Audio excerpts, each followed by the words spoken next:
Hey everybody, we're really excited to have Kim Burkhalter. I don't know if I'm pronouncing that right. Colder. Burkhalter with us Hmm. today.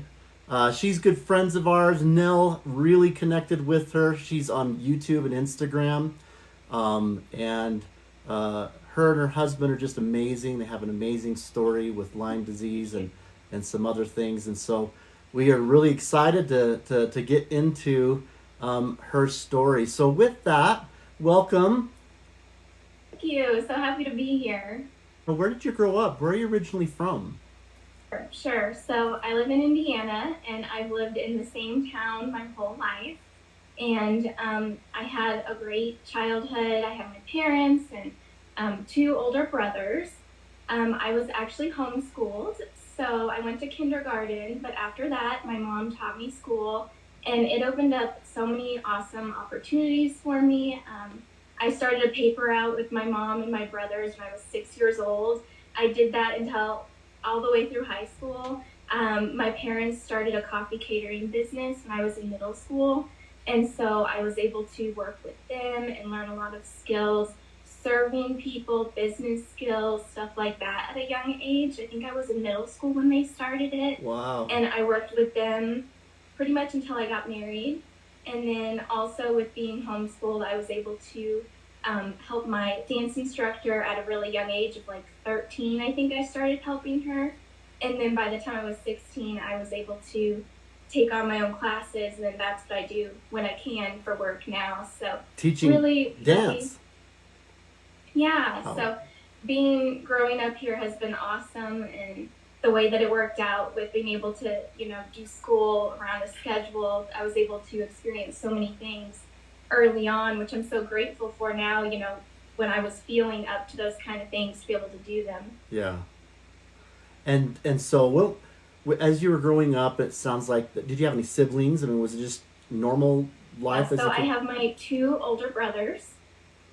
One's 2 years older than me, and then one's 4 years older than me.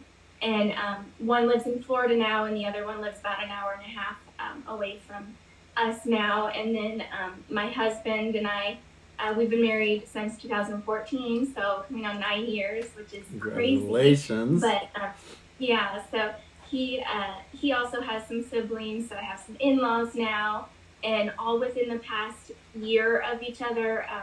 Many of them started having babies, so we have nieces and nephews now. So that's a lot of fun too. Many people, especially when fighting an illness, like it's very isolating, as you know, and family for me has been a huge encouragement and help with that. But I know not everyone has that, and that's one reason why I'm so grateful for like the online community and getting. I know we'll talk about it more in a minute, but like Mm-hmm. involved with YouTube and Instagram and stuff like that, connecting with people, because even the like most well-meaning family, you don't get it until you get it. You know what I mean? Like Yeah. no one knows what you're going through behind closed doors, stuff like that. So I know not everyone has that kind of support, and I'm so blessed and so grateful for my family and to live so close to my in-laws and to live so close to my parents. It's a huge help for us, just where we are in our life. You do need that kind of support when you're going through such hardship in life like we do with chronic illness community, whether it is blood family or, like you said, online family that's become, best friends and stuff like that. So grateful Yeah. for that. Living with an illness, I don't know if we've said a whole lot, but with Lyme disease, with pain, there's so much that comes with any type of disease. Like you said, it's not just limited to pain. There is so much involved in the sickness, but also the mental side, the spiritual side, the physical side. It's so much deeper than just, oh, you don't feel good. There's, Yes. it's a constant, especially if it's chronic, and you might have it the rest of your life, or you've had it, or you've been struggling, like you said, like for me, on and off for 15 years, about 9 now with the chronic state. It's it's hard not to get into a certain place and stay there. And that's one reason why I started doing social media and doing YouTube. I just felt like God was telling me, okay, what's the point of this? How are we going to make a purpose in your pain? And because this is such a hard, difficult life, I never want to sugarcoat that, because it is. but what can I do to be a light to this community? What can I do to help raise awareness? When I first got diagnosed, people would say, Lyme disease, what's that? Or they wouldn't know anyone with Lyme disease. I didn't know anyone with Lyme disease. And so, like we've just talked about, finding the online community was just so huge. And the growth in that has been amazing. And not just limited to Lyme disease, like chronic pain, like you're saying, everything like that. That's just not maybe what you would think your normal life would turn out. And the grief, like you mentioned, you do need to mourn, and that's okay. And having an outlet to do that through online friends, whatever that might be, it's very helpful. I always grew up with my faith, and nothing's promised to, when you have a relationship with the Lord, it's not promised to be easier. In fact, it's quite the opposite.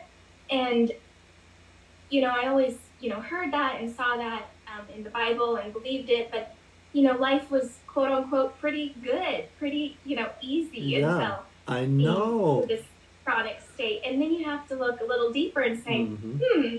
do I still believe everything that I've been believing when I'm struggling, when I'm in this type of pain? Is God still who he says he is? And the answer is yes, he is. And he cares, and he knows what we're going through. He hasn't abandoned us just because, our life didn't turn out the way that we had hoped, or if we have pain, if we have sickness, if we have a disease. And that can be a really hard thing to deal with, because sometimes we kind of just want to look at faith as like a genie, that God's just going to heal you right now and he's going to take care of all that. And that's not promised. That can still be our hope, and we can have hope, and I do have hope in that. But I know that one day in heaven, there is a promise that there won't be any pain or suffering, and that's what helps encourage me to keep going in this life, despite how hard it is. You're making such a difference, and you're helping so many people. And like I said before, that's exactly why you had mentioned like my editing and stuff like that, which is Yes. very kind of you. Yes. When I first started that on YouTube, I was just like, this is very nerve-wracking, putting yourself out there. Yes. Sometimes I'm crying, sometimes I'm laughing. Like, I want to show the good and the bad. I want to raise awareness, but I also want to bring joy. And I was like, okay, part of that is making the videos fun and upbeat when they can be, and the music and the editing. And so, I had to learn how to do that, and YouTube's to learn. And so, just trial and error. And now I've been doing it for about, 5-6 years now. So, it's still very small, and it can be really hard. And there's days I'm like, I just do not feel up to doing this anymore. As you know, editing takes a long time. Vlogging takes a long time. It's a lot of energy. But then I'll have someone comment, or they'll message me and they'll say, this really helped me feel not alone. And I'm like, okay, God, thank you for just that encouragement. I know that I need to keep pushing and doing this. The numbers on the screen, it doesn't matter how many views there is. It doesn't matter about that. If one person can be encouraged, it's worth it. And that's exactly what you guys are doing. And I know you have a really big following on TikTok and everything like that. And that's just so awesome. I just remember Nell just talking so highly of you. She has a closeness beyond just kind of following in the corner with people not knowing. She reaches out to, and as you know, start developing relationships. What I hope that you feel is God's work at play. And what he does, he brings people together to help achieve something greater. And there's so much more that needs to be done. Yeah, that's so cool that you say that. When she first, reached out to me, obviously I didn't know her, I didn't know you. And there's been multiple people that have reached out before that have been like, oh, do you want to do an interview? Do you want to do this? And I just never really felt called. Yeah. And because I was like, one, didn't always feel up to it, but also just like, I was just pouring everything I could into, the YouTube channel and everything. I just didn't feel called, and I just could see her heart in it. And then she's just, I totally agree with you. Just like you can develop such a deep, meaningful relationship with people you've never even met, which is such a cool thing.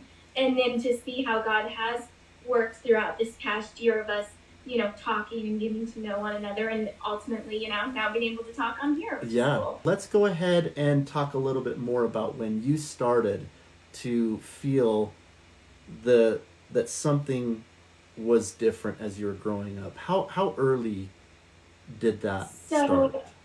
With Lyme disease, it's tricky because, those that did know about Lyme disease, when I was officially diagnosed, usually if you know about Lyme, you know that there's a tick and there's a bullseye rash and you get fevers and you're sick.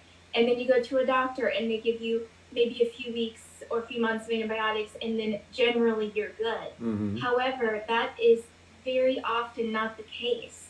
So for me, I never saw a tick. It is not just ticks, it is mosquitoes. There's many things, many insects that can give you Lyme disease. You can be born with it. It can be passed in utero. It's just a lot more than just a tick bite and then a black and white symptom to a diagnosis to treatment. Yeah. So for me, growing up, I never saw a tick on me. I never had one that I had seen. Mosquitoes did always love me. I did grow up camping. I grew up playing outside a lot. So I did get a lot of mosquito bites. I don't know if that's where it came from or not. I would say around like maybe 10 or 12, I just started hurting every once in a while in weird ways. Through middle school, like my wrist, I would go like this a lot because I'd have wrist pain. I'd be writing a paper and I would just start crying because my wrist would hurt so much. Sometimes I'd have to tell my mom and she would finish the writing portion of it for me, Mm-hmm. just because I was not able to because of the pain. And so that was some of the first symptoms. Once I got a little bit older into like high school, as I mentioned, I'm a dancer. I started having more pains after dance class that I didn't have before. Even without that, my legs would be achy. I would be crying. My mom would be rubbing them and, oh, it's growing pains. Oh, it's this, but it wasn't, but we didn't know. And then finally, my ankles would hurt. So I, like you'd go to a school thing like prom or something like that, and usually you could wear heels. Well, I remember I went to a senior high banquet and I had heels on. And by the end of the night, I could barely even walk. My knees were giving out, my ankles were giving out, and they were not high heels. Yeah. Generally, I could have been able to wear those. Yeah. I was like, oh, that's just so weird. If I go to like a sleepover with a friend and we wouldn't get a lot of sleep, I would be very achy the next day. And I just thought, okay, if you get like less than 6 hours of sleep, you ache. Like, I just thought that was normal. And come to find out, that's not. So I had some scans done. I went to the doctors. We did x-rays, all these things. And Lyme disease was never, ever mentioned. It was, your blood work looks fine. This looks fine. And then finally I went to a chiropractor to start getting adjustments just to try to start helping pain. And I'd hop off the table and things would pop out and he'd go, oh, get right back on, because it would just go out like that.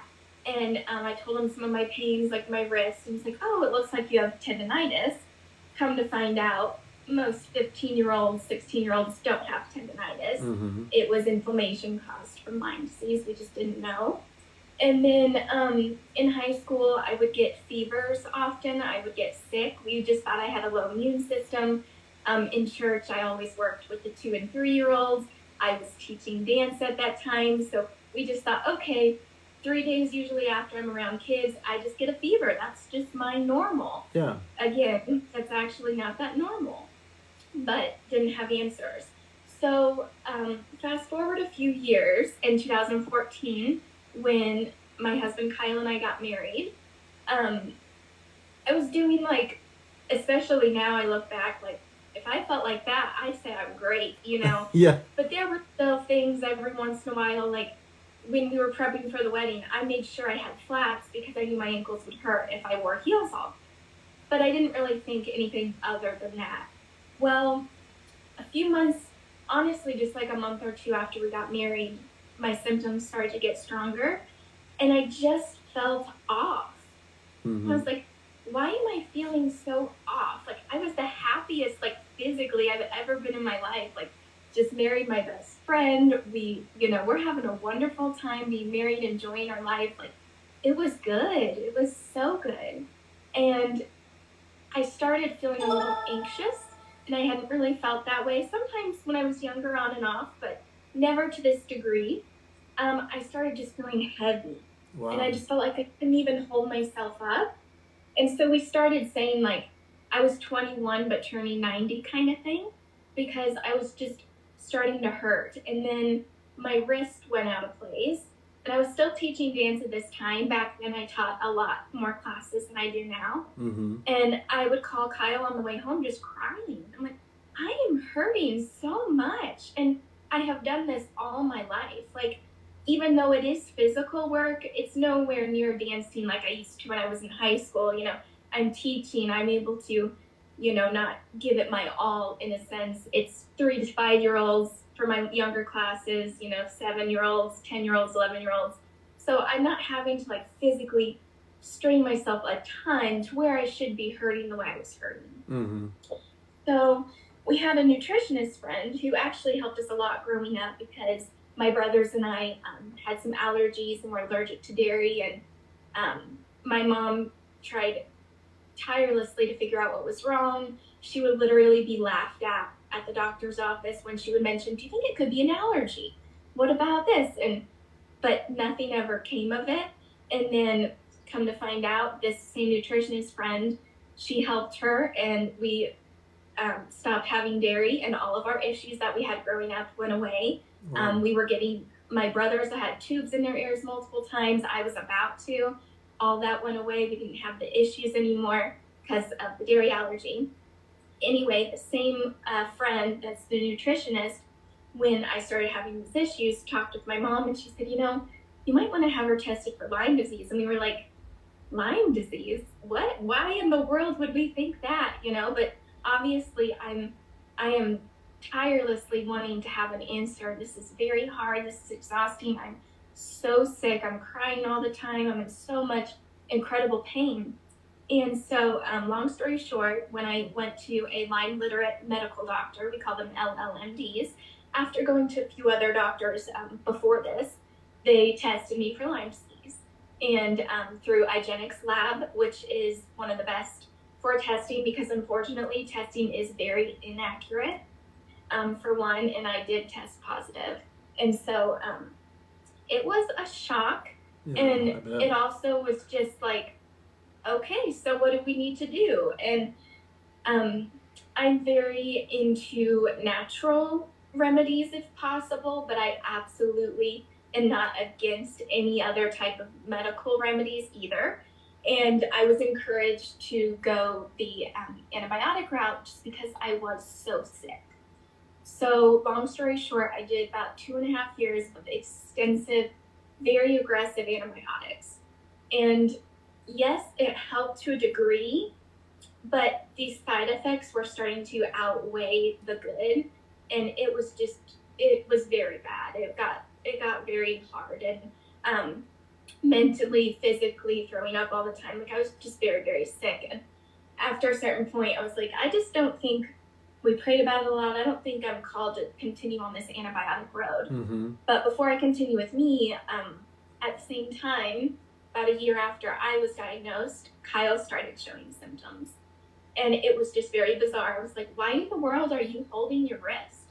Why are you saying you're tired? Why are you saying this? Like, you are a healthy 21, 22 at this point, year old man who has never had health issues in your life. Yes, I have had my like small things leading up to it. Yeah. He has never. So it was just very odd. And I was told at the time, oh, there's no way. He would not get Lyme from you.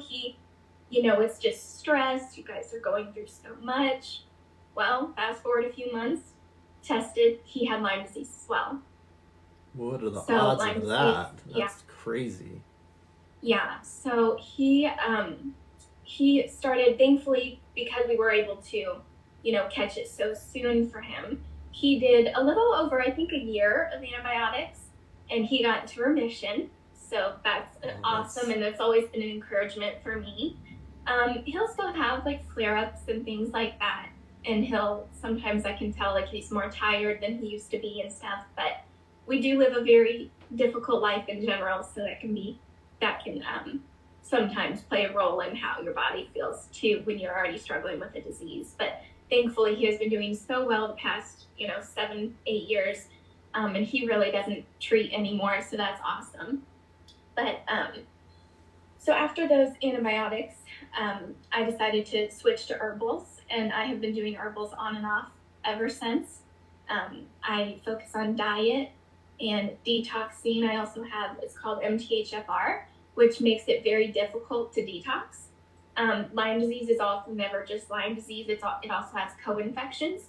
The Lyme disease bacteria is a spirochete, and it literally corkscrews. And so it goes into your bones, into your joints, into tissue. So that's why you get the neurological issues like seizures. Sometimes you can't walk. All the symptoms that we get, it just gets so deep into your body, and it gets very resistant to treatment. And so when you've had it so long like I have, that's why it is so resistant to treatment and why it is considered, chronic. Not to say that those with chronic Lyme can't get better.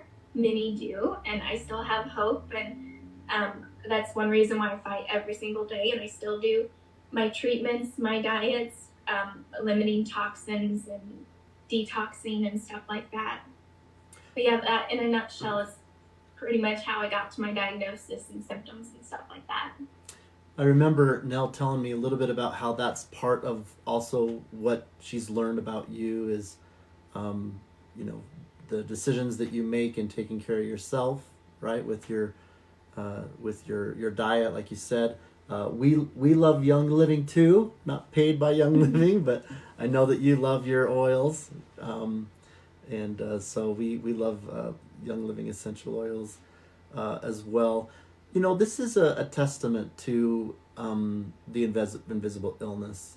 Both when you were married or even right now, if people are just kind of, popping into the live in passing and they're trying to figure out what we're talking about, they're not going to think that maybe anything is wrong with either of us. Yeah. Right? Yeah. I have OCD. You can't tell sometimes, right? And you're sharing some personal things as well. So much of what we go through, obviously, we can't see, so we have to be mindful of not judging. I know that Nell, for example, we're planning on going to Vegas, but we don't know how that's going to be, or whether it's family events. Sometimes you can't plan, or you have to be adaptive. You experience that a lot as well? 100%. Daily, my life, it's pretty much in a bubble, but that's how I have to be to survive, to deal with it mentally, to deal with it physically. I lay down about 90% of the day, sometimes more. Like you said, you can look okay. I mean, yes, I have some makeup on today and things like that, but from the outside looking in, generally you don't see it unless if you physically, quote unquote, see it. You're there. Mm-hmm. You don't see the shakes I've had all day. You don't, see, I took a bath before getting ready just because I knew sitting up, my body would start aching. So I took an Epsom salt bath. After this today, I will get right on the couch and I will detox some more just to try to help the pain from talking, from sitting up, from not feeling well. It's invisible, like you said. Many people would not see that. Family functions, it's so hard. Like, I can't always go to those. I can't visit. I can't, do X, Y, and Z as many other people with an invisible, quote unquote, illness can't do.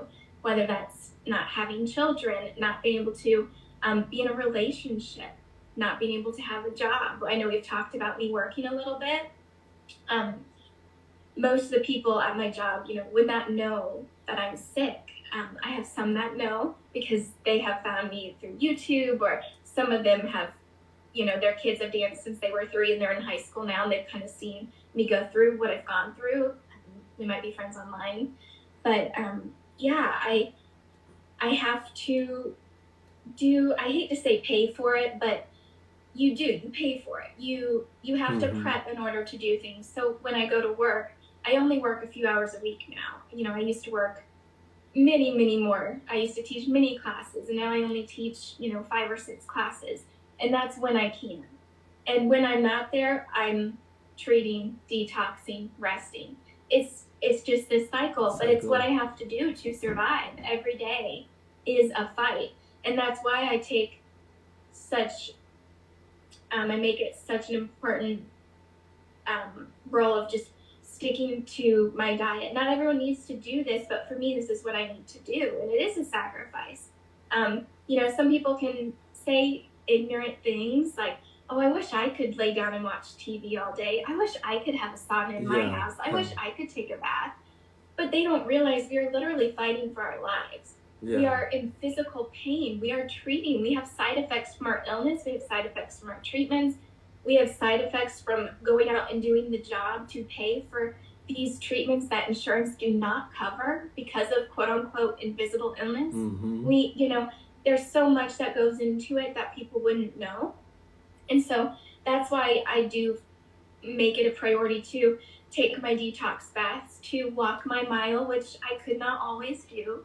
That took years and tears, and sometimes I can't still do it, but that's one thing mentally that really helps me is trying to get a mile walk in each day that I can. Mm-hmm. And when it's nice out, doing the outside or getting some sunshine, because mentally this is so difficult and physically it is so difficult. There's just things I have to do in order to survive and prayerfully thrive and do the best that I can do with my circumstances, with my illness, as I know many other people that might be watching this have to do.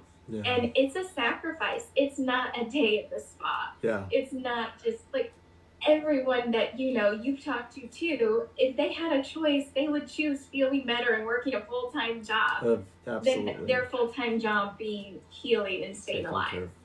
It's become a wonderful hobby and a wonderful outlet because you need that when your life, is so difficult, when you might be so isolated and homebound like me, like many people probably watching this, like you've experienced, with Nell, like it's great to have an outlet. And so that's one way, even though it is difficult. And, for me, like physically it hurts and I start to get like dizzy and I can't, sometimes it's really hard, but it also becomes a labor of love and you really do enjoy it. And that's definitely become a passion for me.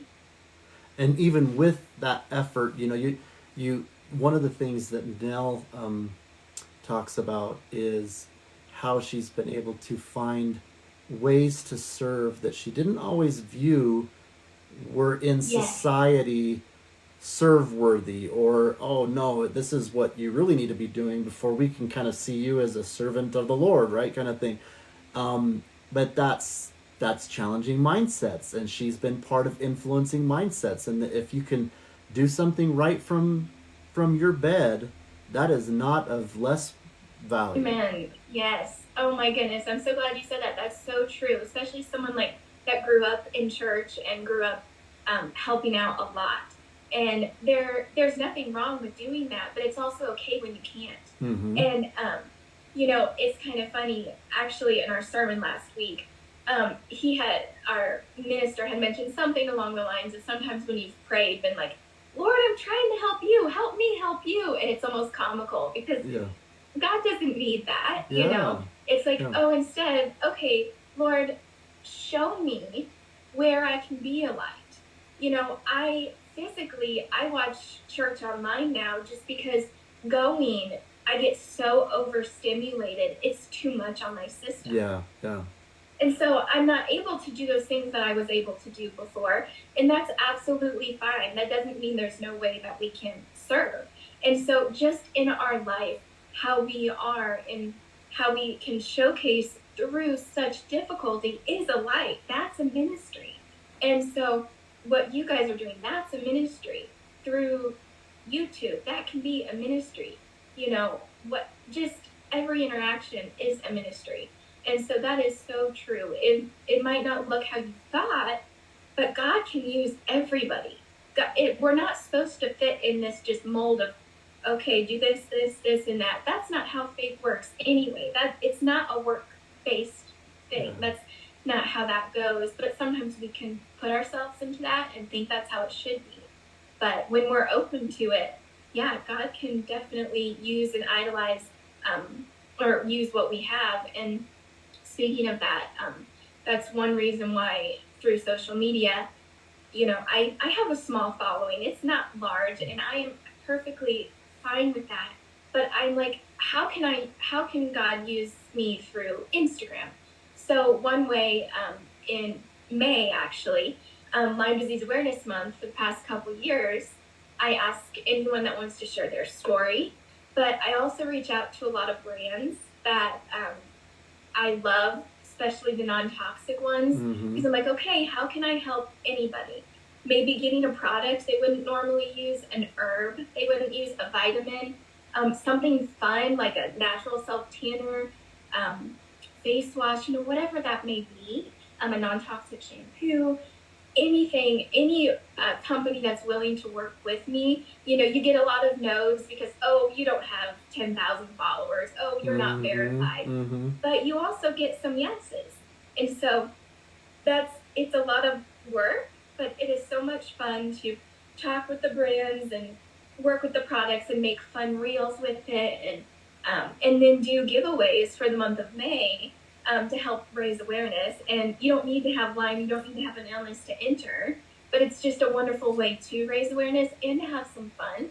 And so that's a way that I feel like God's really helped open doors, through Instagram. More ways in which you and Nell are this, Very similar. the ideas that she has, she has a lot of ideas. And as you're talking about working with companies, I actually just watched one of your posts and see the paid sponsorship, and you were kind of encouraging people to, I think, go to How It Works or something. Yeah. Like that. One sponsorship I've ever had. That was really cool. That was really exciting. Yeah. So I really felt encouraged by that company, and for what they do. They, that everyone can have a place to ask questions, and any type of illness, any type of things. And, a lot of us, we use Instagram or Facebook for that too, but it's really cool that there was one specific place to go. And so I was so excited to work with them. Yep.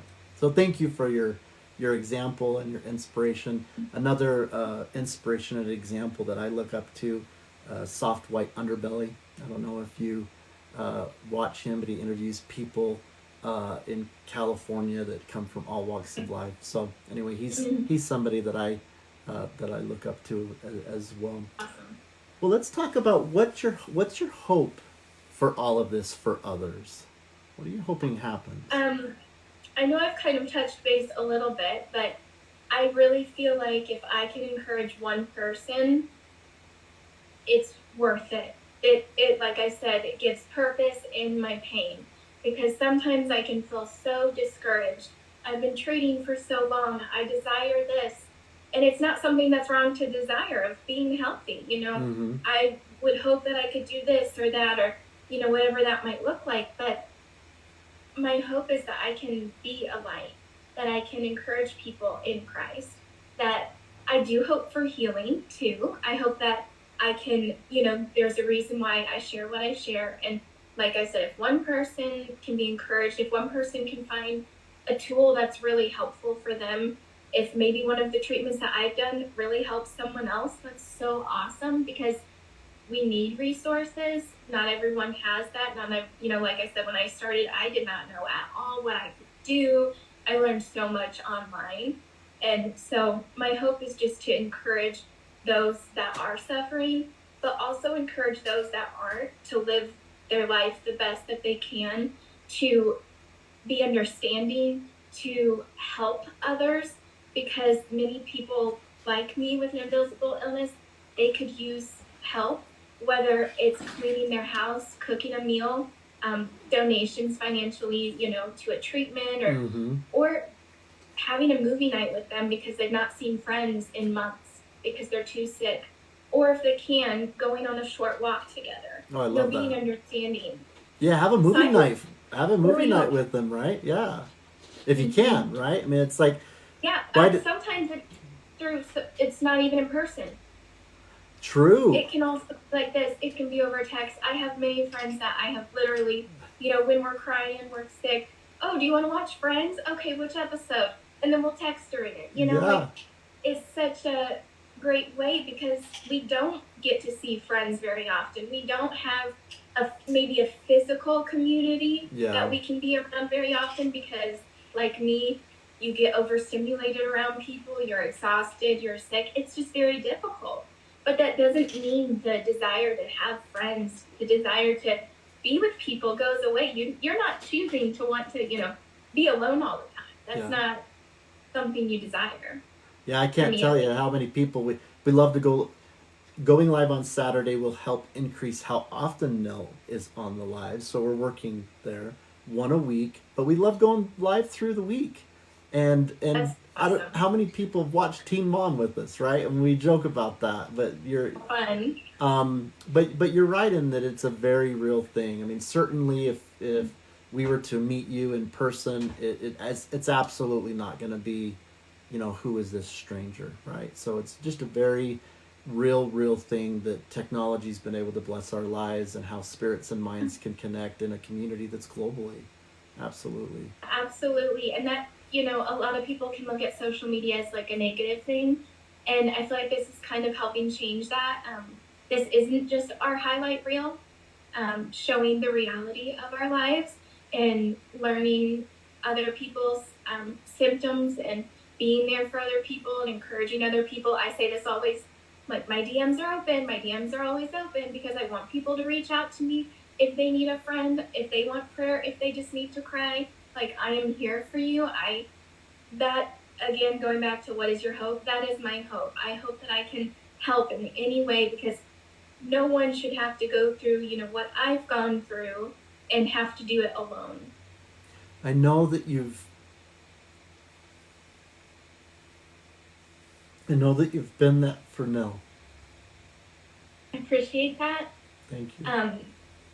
Yeah, that means a lot because I'm no one special and like I'm not a celebrity. I don't look at it as that way, but that just really helps encourage me to keep going and to keep fighting if I can help encourage someone. So I appreciate that.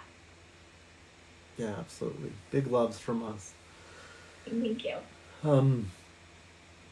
You talked a little bit about things that helped your own health and happiness and peace because you got to take care of yourself. Anything more that you want to say of what's been helpful for you so that you can help other people? Sorry if I'm a little repetitive on it, but like I said, for me, taking care of myself, the detoxing, the walking, I enjoy, like, I have to find joy in the little things, right? So I'm going to find a TV show that I enjoy. And even though if I might have to stop it because I'm too sick or I might be in tears because I'm in pain or something like that, it's not, the healthy, fun movie night you might have one time. It still might look different. But I'm going to choose to enjoy, okay, what show can I watch today? What book can I listen to today? Listening to podcasts, listening to books, talking to my online friends like this. Stuff like that really helps. I'm so grateful for my husband. I'm grateful for my cats. I have 2 cats. Like, your kids. They bring joy. Yeah, they're your kids. Yeah.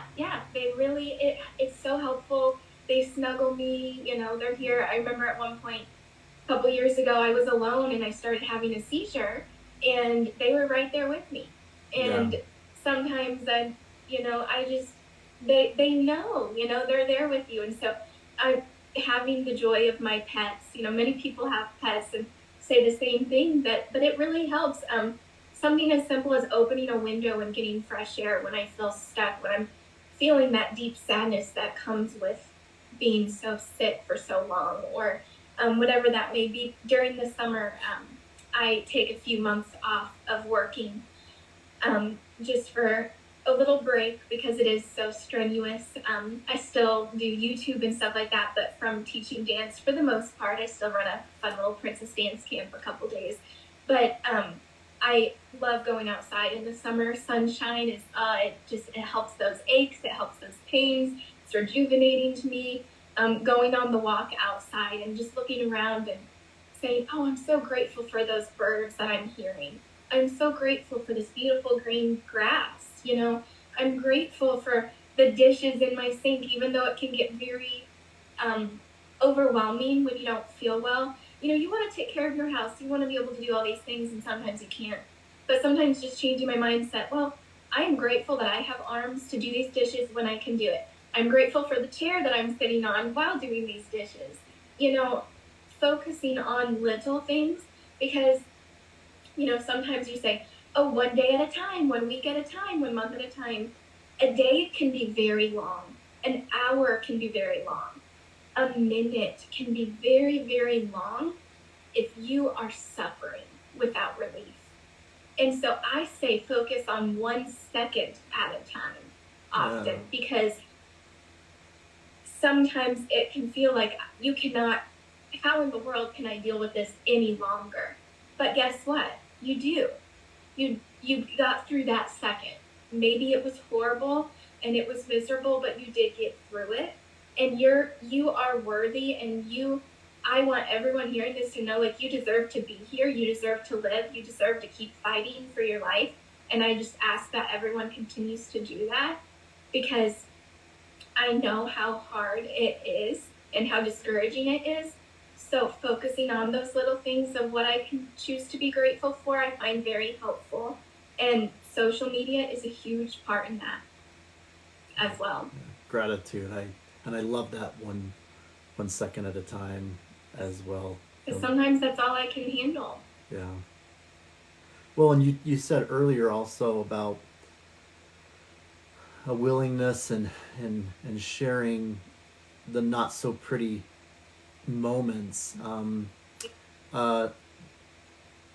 There's a couple of things, if those watching, and if you wanted to go on our YouTube channel, you can find it pretty easily with the link tree on our social media sites. We have a 4-hour interview with Nell. We were able to finally get that as a 4-part interview. We have a recently posted ketamine flare-up kind of experience, and it shows some pretty raw moments where Nell comes out of ketamine and her pain is flaring up, and so I know that that's something that she's wanted as well. That's great, we're talking to people. That's great that sometimes you see us and we're maybe more at our best or whatever, but not always the case, right? Makeup's not always on, lights aren't always on, no smiles. So that's what struck me in terms of kind of our values that we kind of align with you. Tell me a little bit more about what you're trying to do to show that side of your life. Yeah, it's difficult to share because, as we've talked about some earlier, many people do not understand. So putting yourself out there, I know sometimes even when I'm editing, I'm like, wow, if I didn't know how I felt that day, I would say I look like I feel fine, you know? Yeah. But then there's other times where I took a medicine and I'm dry heaving and I'm crying and I'm so depressed or exhausted or whatever that might be. And I try not to stay in that place, but we've talked about this earlier too, but you do need to mourn, you do need to feel your emotions, because this is so tricky. So I do try to show, I never show my worst, not because I choose not to, because I physically cannot pick up the camera. You know what I mean? Like, there you go. Like, I might not be in a state to show myself. I mean, many times I'm in pajamas, I'm in my bathrobe. I do not look like this 99% of the time, you know. But many times, I mean, right now, if I tried to pick up my camera, I would be very shaky. Because my body is tired right now from being up and talking. Since I haven't been feeling very well this morning. So there's times I cannot document it.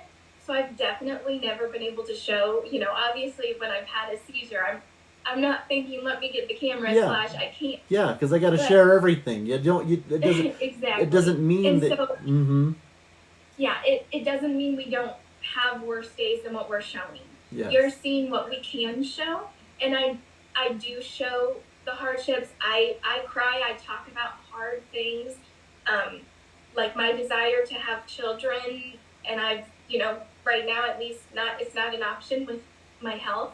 Um, just desire to feel better, things like that. But yeah, I do try to show the hardships because sometimes, I mean, I'll have many people, family, friends, oh, you look so good today. I can tell you're feeling so much better.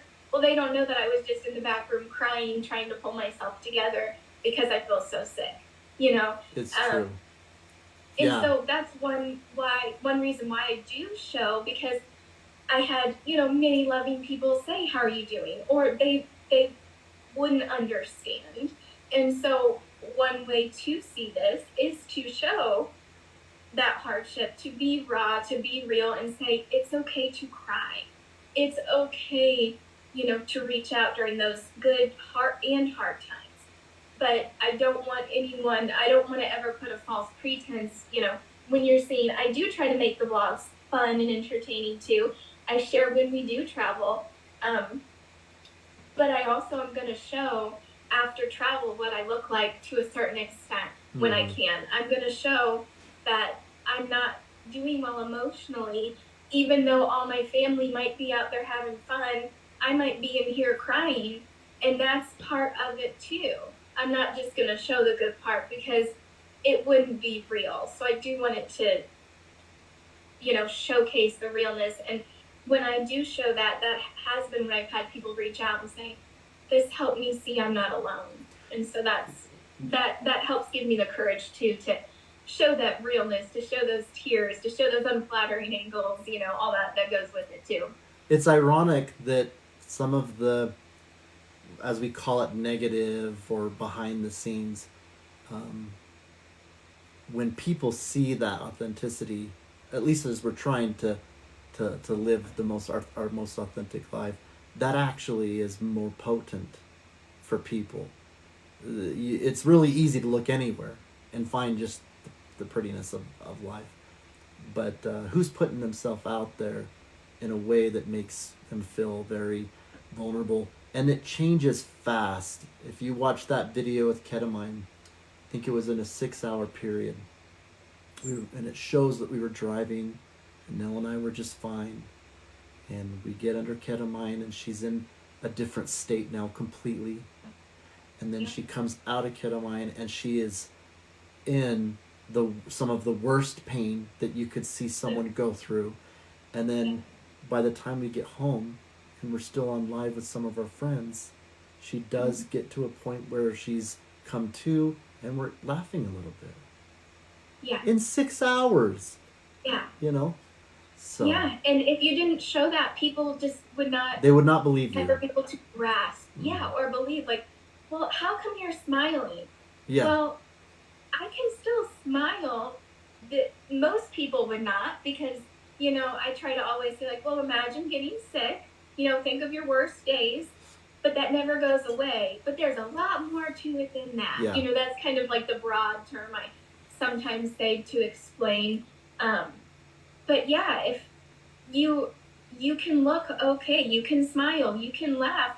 There'll be times I am crying, and then Kyle will make me laugh, and I'll laugh. You know, and that's good. That's important, because it is so difficult while you're experiencing those levels of pain to feel like you're ever going to get through it.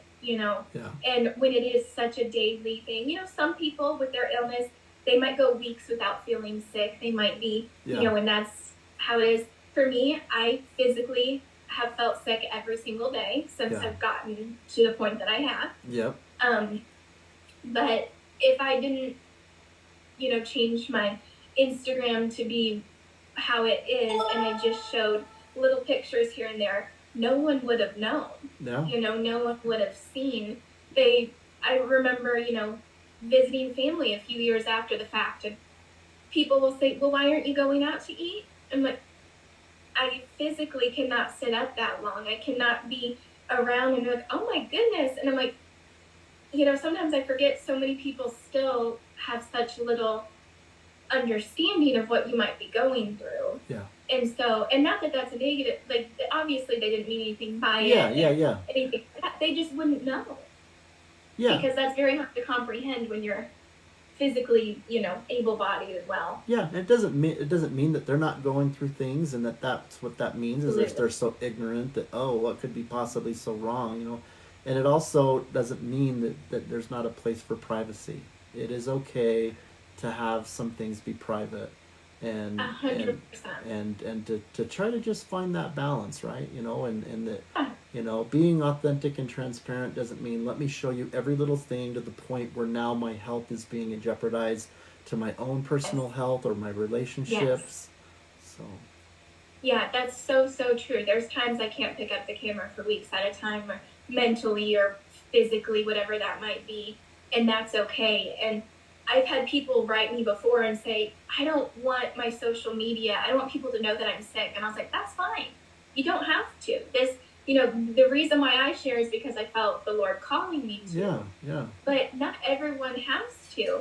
But please know you can reach out to me anytime, because I will be in your corner and I will know what you're going through. And you do not have to go through this alone. But that does not mean you have to share on social media. And there's many things that I will choose to share, but there will be many things that I choose not to share as well. Yep. And we have a lot in common. Pain is obviously the commonality. But and I'm seeing some of the comments, you guys. I appreciate you sharing some of the comments on the live. They say we have different pain scale, and that's so true. I mean, this is not about comparing pain, who's in more pain, whether your scale is in line. You're saying you're at a 10 pain, and really that's only a 4 for me. You know, we got to be careful to not get caught up in any of that, and that let's just Yeah. cheer each other on, and that what we're Yeah, what. it's not a comparison of who's sicker. Mm-hmm. it's not a Yeah, it's not it's competition. more that, yeah, it's more that we can be there for each other and lift each other up. I'll use pain sometimes as a broad term, but a lot of mine is the fatigue, the Yes, exhaustion, the low yes. energy levels. There's so much more that goes into it, but you might just be using something as a specific term. And um, you might see someone that seems like they're in less pain than you or more pain than you, but you honestly don't know. And like you said, it's not about that. It's about being there for each other. And we know whatever your suffering is, you mentioned this before, maybe it's not even a chronic illness. Maybe it's abuse. Maybe it's anxiety. Maybe it's your situation. Maybe it is an illness.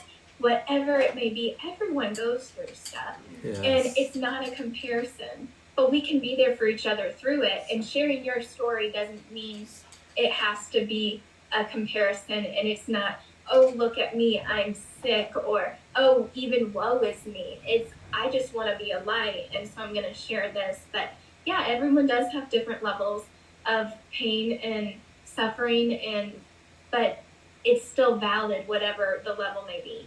And that's so interesting that you actually say the words like that, pain and suffering. Nell was inspired to have what we're trying to bring awareness to be just that, chronic pain Mm-hmm. and suffering. Yeah, And because that it is encompasses suffering. so much.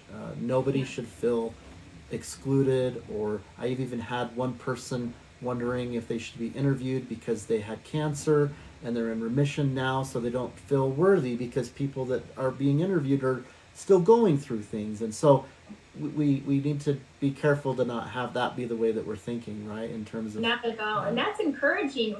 Those like me want to hear stories like that, yeah, because that gives us encouragement. That continues to help us have hope, to help us fight.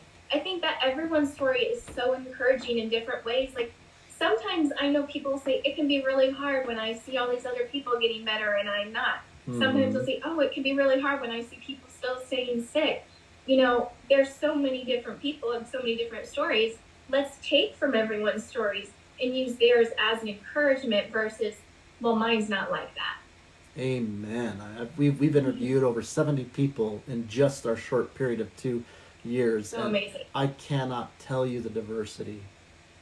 diversity of. In fact, I think you're our first Lyme disease.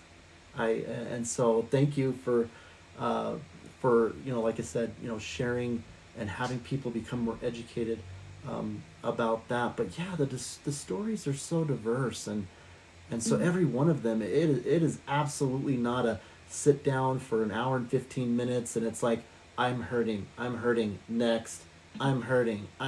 Right. It's fascinating. And so I just love, we just love meeting with all A of you. lot of fun. This has been really neat. This has been exciting. This has been fun for me. It does. I'm like, okay, I see what you guys have going with TikTok and going on live and having Yeah. people to talk to. I'm like, that sounds like a lot of fun. Yeah, it is. It's a huge part of our life. And anyway, I can't say enough with what Nell. I've said it before. I'll just give her a plug. There's been more things that have been It's so positive amazing. that has been brought into my life because of that woman than anything else.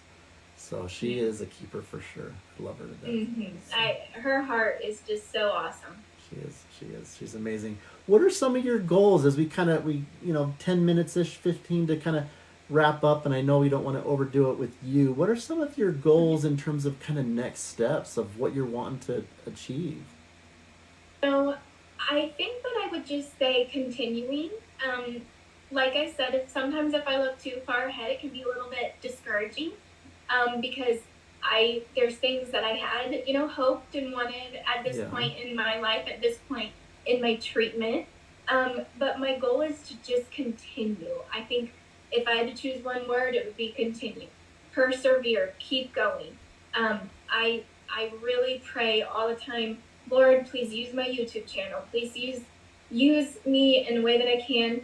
I do pray for healing. I hope to, I didn't talk a lot about specifics, but I do, on my channel and things like that through my story.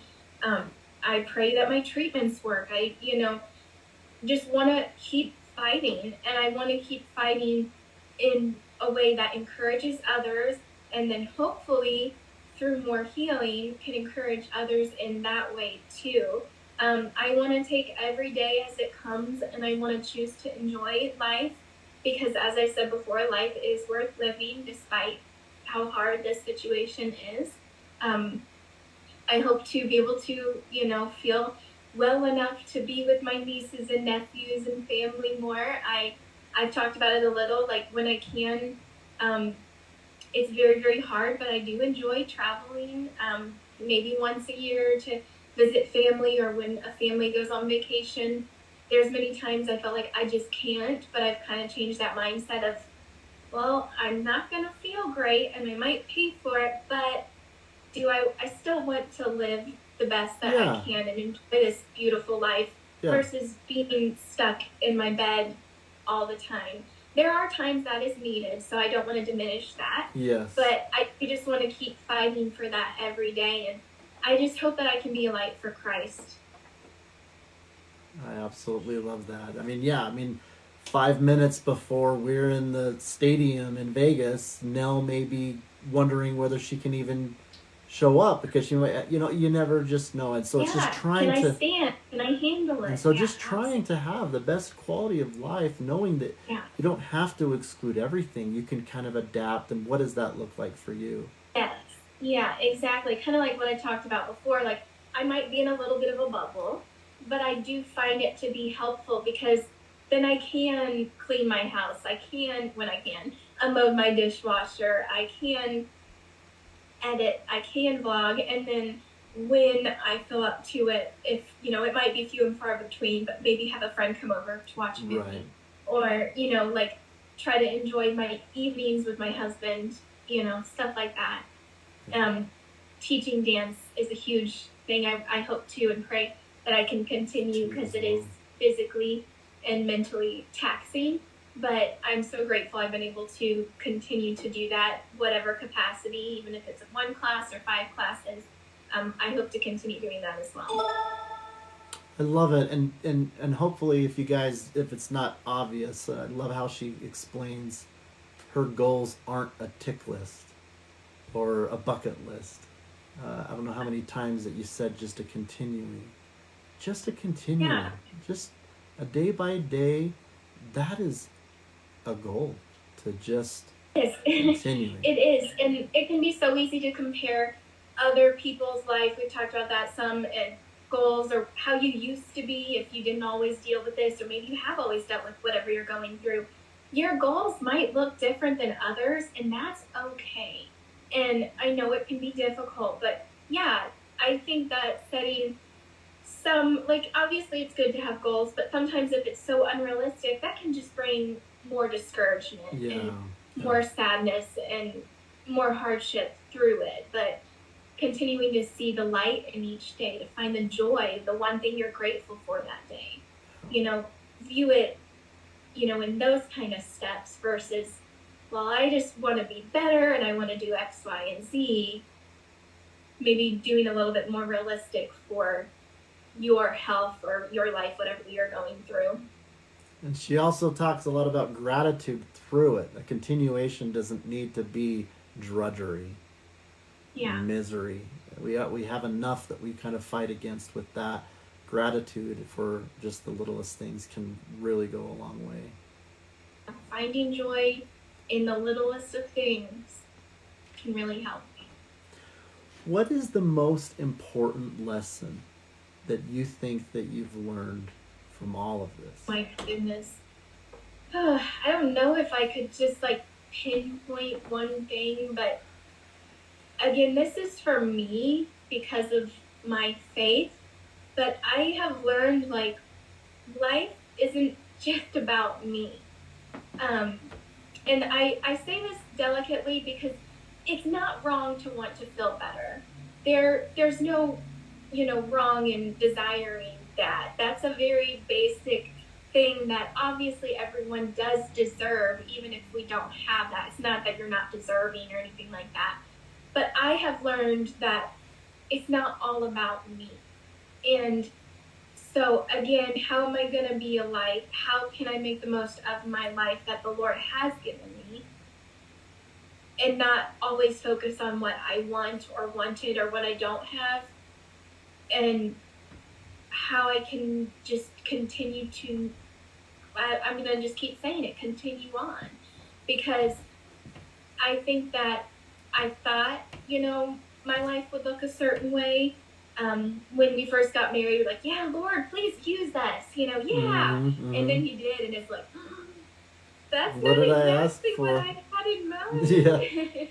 Yeah. But it's not, there's more to life than that. Just dream of health and wealth, I guess you could say, summing it up a little bit. But it's my purpose in life is to be a light for Christ and to live my life the best that I can in that way. And I have learned that more than anything through this because of the amount of suffering and the amount of sickness and everything. Because if I didn't view it that way, I think I would just be too depressed to go on. There's been many times I have felt that way. And Really? it really helped change my mindset. Yeah, it's just not all about me. Wow, that really hits you. Um, That is a daily choice. That is something I have to actively work on. It's not, I'm not just like, oh, yay, let the pain come. I'm suffering. This is great. It, it is something I have to wake up and decide every single day through this. It's not just a magic switch that gets flipped. It's continual.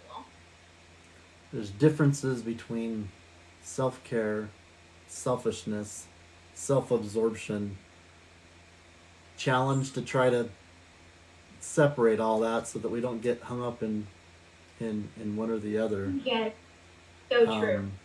I know that that Nell is saying, and she's actually in bed now, but she's been able to join us a little bit here on the live. Let me just read this to you, Kim. She says, Yes. she says, Kim is one of my biggest blessings, and Spoonful has became partly because of her and her faith.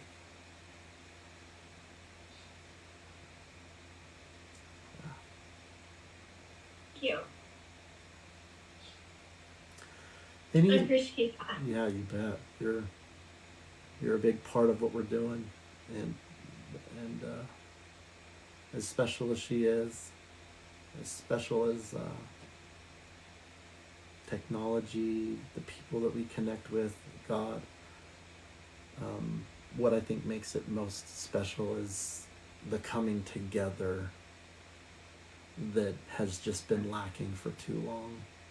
Yeah, this is such a blessing to me what you guys are doing, and thank you so much for saying that, Nell. And just the friendships and the talking. Like, obviously, I can't see everyone on the live right now, but I'm like, anyone that wants to talk, please reach out to me. Please, I would love to talk with you. I would love to make connections because that that is so helpful, and it does bring such joy and happiness that we can be there for one another. Like, let's continue doing this because it's so awesome. It's encouraging to not only those hearing it, it's encouraging to us going through this and to talk about it too.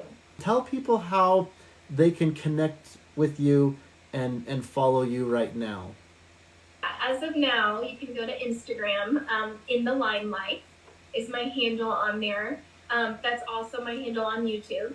I also have an email that is official in the limelight at gmail.com. If you ever want to reach out, if you have prayer requests, if you just need someone to talk to, but through social media that way, through Instagram, you can comment on my YouTube videos. You know, if you want to check them out, I hope that you can find them fun, but also encouraging. I definitely appreciate that because we can continue to raise awareness and just support each other. You're not alone. You don't need to go through this alone.